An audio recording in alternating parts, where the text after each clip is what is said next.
Hi everyone, yes it is back, season 4 of Race Across the World. It was broadcast last night, episode 1, and we had a blast watching that show. So yes, this is Race Across the World, Take Woo, and I'm joined by the seasoned travellers at Wendy Wu Tours, the gurus of travel, and the aficionados of Race Across the World. Jen, Gary, Jimmy, great to see you. Thank you. And you, Andy, and you. So it is back, yes, season 4 of Race Across the World. Now the first leg we saw last night, it began in Sapporo and ended in Nara City. What a ride. Limited budget, as always, with Race Across the World. We've got the youngest contestants in it this far as well.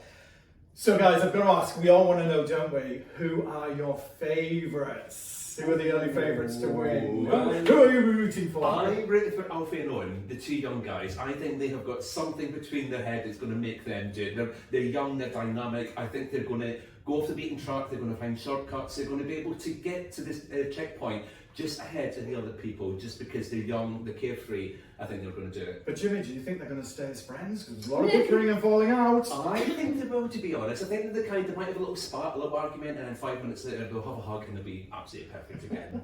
Brilliant. Gary? I'm absolutely all over this. Within 2 minutes of watching, I'd already messaged my friend to say the winners are going to be Alfie and Owen. Yeah. On the basis that I think it's Owen that is trained to be a pilot. That's it, he had me at that stage. Training to be a pilot is going to get them to where they need to get to. Which he very told us in 15 seconds. Absolutely. Very driven, very competitive. They've got what it takes. See, I think Betty and James, I don't know, there's just something about them, definitely. Interesting. Yeah. Interesting. I'm rooting for Betty and James. I get the sense that them two are going to go on a real relationship journey. Yeah, it's going to be There's more a distance just about the there. race. It's going to be discovering themselves. I think Betty and James are going to follow. I think because they're brother and sister, they're going to have quite a bit of conflict. But they're going to be interesting to watch. Yeah, definitely. They've got very different holiday styles, gotta say. Yeah. Came across very clearly in episode 1. Absolutely, yeah. What do you want to do on your holiday? Yeah. So what is it? So guys, what is it about this particular strategy? But I think for the two guys, they haven't really got one, and that's what I love about them, because they've got the map, they lost the map, they're just trying to wing it to get from A to B, and they haven't really got a strategy. Everybody else is maybe trying to plan their route, they're winging it, and I think that's what's going to take them to the next checkpoint. Absolutely. Gary, social media was going crazy last night. Absolutely, absolutely. A lot of comments on there. Yeah, Who are the underdogs of this series? Interestingly, it was the mother and daughter, Eugenie and Isabel, that actually came first and got to the checkpoint first. I think people are really surprised at how much money they'd spent, the budget that had gone. And actually, when you looked at their routing, how they got there first, we don't know. They Because kind they of west. East to west. Before before heading south. They were on this way to the island. I don't know why that would have been. But I think they are the underdog at the moment, even though they've got to checkpoint 1 firstly. Be interesting. I think they're going to be quite explosive between them. Having said that, one thing I was really impressed about that couple with, particularly the daughter, was she was learning Japanese. She was just going like that. It wasn't just words. You know, some words had 6, 7 syllables. She had sentences coming. So one big brownie point there. And I was really proud when she did that, wasn't she? Yeah, I was. On the bus. Now, Jen, when the series started, obviously the geography took a lot of them by surprise in terms of where things were. I know. A seasoned traveller in Japan as yourself, what is the geography like? Is it that difficult? No, it's not. Japan, it is, the highways, the public transport, buses, trains. If it's all written in Japanese, there's always going to be somebody there that will try and help you in any way. Like that lady at the station, she just took them to where they needed to go, and that's what I love about Japan. It's so organised, and you can't get lost. Do you think they could have done better then with the geography? But it's hard when you've got a big map and you're just trying to work out where it is, how's the best way, and a lot of them obviously they've not travelled or done that kind of travel before, so it is quite daunting, but they took it really well, so yeah. I've got to ask guys, what about the bullet train? I mean, Japan, synonymous with bullet trains. No bullet train. How can they go to Japan and not go on a bullet train? I It just didn't seem fair. I just couldn't believe how long the journeys were taking. You know, you look at the sort of size of Japan, probably overall it's similar size to the UK. And we're so used to being able to zigzag across, particularly with the tours, you know, go 3-4 hours and you're from one city to the next. Yeah. And they were getting on these trains and buses and doing 9-10 hour journeys. Couldn't believe the distances involved when you cannot travel by bullet train. But their transport is so good, because I remember at Tokyo Station, I'm looking up at the train station, and every single train is on time. Yeah. It's not like Waterloo, isn't it? And eating, dining, when we were there. I mean, eating on the go, frowned upon in very Japan, much so. absolutely frowned upon, and yet we saw it there, clearly The displayed. two boys. They're young of course. lads, aren't they? It's forgivable for them. You think they're chancing it? Definitely. Definitely, they've lost the map now. Yeah, absolutely. Again, I would imagine a lot of people watching that would be kind of news to them, not knowing that in Japan you don't sort of be on the go like that we maybe would do in the UK, and that it can be frowned upon. So, you know, just again, it just sort of, the different cultures between countries, it just brings it all home when you watch these programmes again, doesn't it? Yeah. And we've got to say, everyone watching, you know, guys, the ethos of the show, you know, it's not flying, it's looking at the scenery as you travel, yet it's rush, race.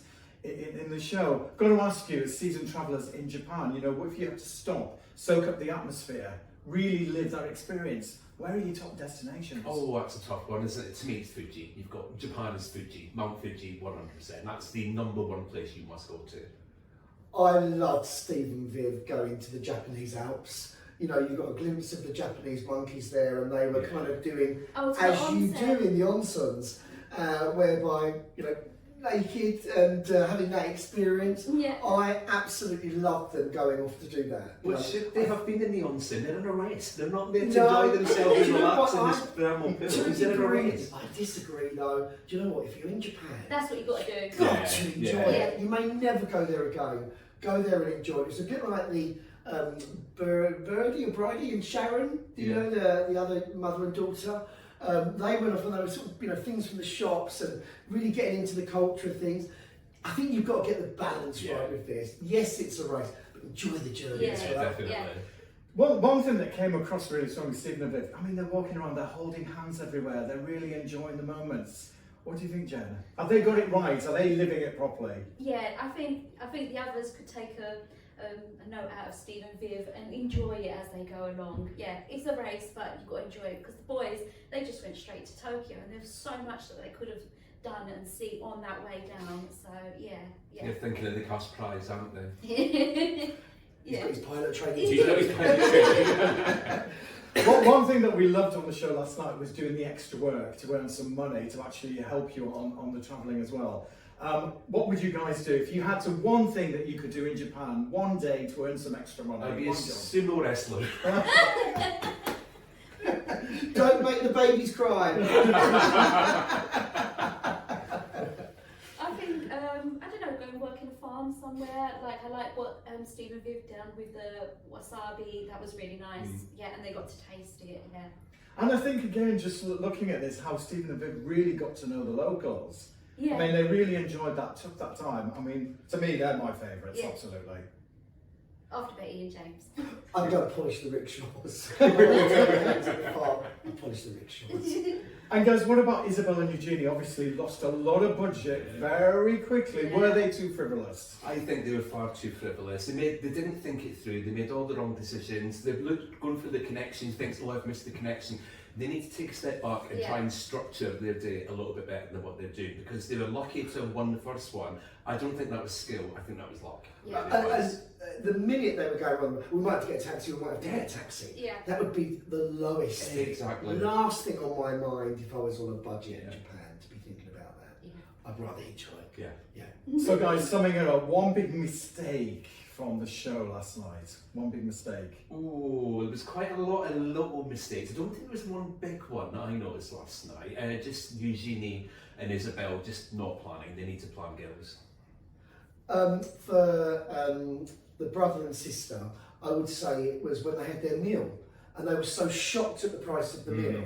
The rice was next to nothing, but they all did this one meal, like a soup to share. It was really, really expensive. Used quite a lot of budget. Again, I think I'd ask the questions. You know, some of that comes down to alphabet and language, but at the same time, ask the questions, make sure you get the cheapest thing possible. It did look nice though, didn't it? Jen, for you, one big mistake that you saw that made you howl last night? That they didn't get to see more of the north of Honshu. They just literally, all of them went straight down, and I think that part would have been nice to have seen on the show. Fantastic. I think we all agree, a great start to season 4 Race Across the World. Can't wait for the next Can't episode. wait! Can't wait! She was on daily! We'll see you next time on Race Across the World. Take Woo!